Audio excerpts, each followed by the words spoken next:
Hello మామ! First అయితే అందరికీ హ్యాపీ భోగి. భోగి రోజు కూడా మా నాన్న సుప్రభాతాలతో అయితే నిద్ర లేచేసాను. ఇంక లేచి ఫ్రెష్ అప్ అయితే మా ఊర్లో క్రికెట్ ఆడుతున్నారంటే క్రికెట్‌కెళ్ళాను.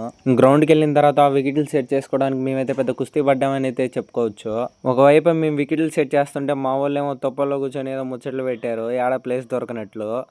యాందిరయ్యా యాం చేస్తున్నా ఇంక మ్యాచ్ అంతా కంప్లీట్ అయిపోగానే యష్ గాడైతే రారా పొలం బడికి వెళ్దామని అయితే పొలం బడికి తీసుకొని వెళ్ళాడు. ఇంక పొలం బడికి వెళ్ళిన తర్వాత మనోడి రేంజ్ ఏందో ఈడు ఇచ్చింది ఏందో నాకైతే ఏం అర్థం కావట్లేదు. మా మోహన్ థమ్స్అప్ కొట్టేసి అయితే ఎంజాయ్ అంటాడు. ఇక మాకు పొలంపేటలో వరకేపీ ఇంటికి రిటర్న్ వస్తుంటే మాకైతే ఒక చిన్న రక్త పింజర అయితే కనిపించింది. బాగా బొసు కొడుతుందని అయితే ఎవడో దాన్ని వేసేసినట్టు ఉన్నాడు. ఇక ఇంటికి వచ్చిన తర్వాత ఇంకైనా మనశ్శాంతిగా ఉండొచ్చు అనుకుంటే మా ఇంటర్ ఫ్రెండ్స్ వచ్చేసి అయితే రారా ఫోటోషూట్కి వెళ్దామని అయితే తొప్పల్లోకి తీసుకెళ్లారు.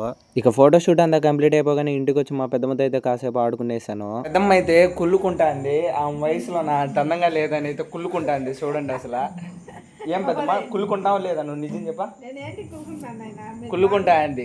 పైకి వీడియో తీస్తున్నా అని చెప్పి అయితే అలా చెప్తా అండి.